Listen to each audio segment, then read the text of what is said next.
Converting between units of temperature, and the key units that you will study, it would be a good exercise for you to go and look up where the different units are used, where it's common to speak in degrees Fahrenheit or degrees Celsius, and where it's common to speak in Kelvin, right?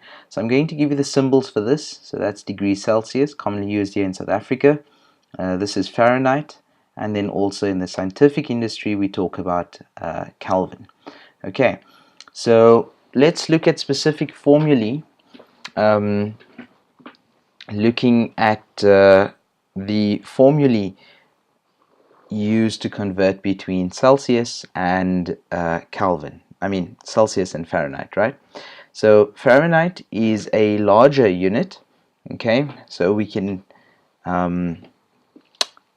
results when we go from degrees Celsius to degrees Fahrenheit, we result in a bigger numerical value. So in American movies you hear people speaking about it's 100 degrees out here, and they're talking it is really 100 degrees perhaps, but that would be Fahrenheit degrees. So in Celsius we're talking a number a little bit smaller. Okay, so let's give you a formula. The formula to convert from degrees Fahrenheit to degrees Celsius, or Celsius to Fahrenheit.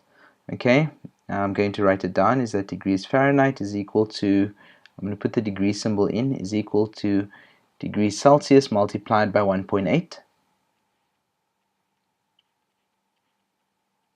1.8 plus 32 degrees, right?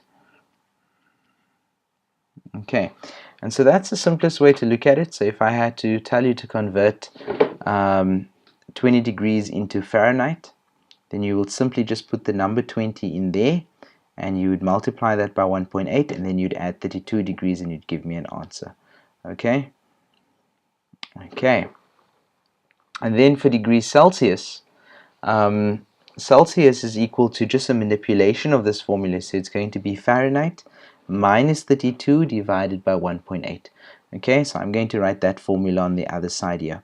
Degrees Celsius is equal to degree Fahrenheit, right, minus 32 degrees, right, and then you divide that answer by 1.8.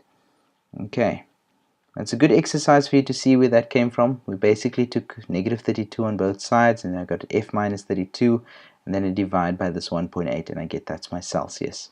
Okay, the easiest one to remember, Fahrenheit is equal to degrees Celsius times 1.8 plus 32, and this is the other formula.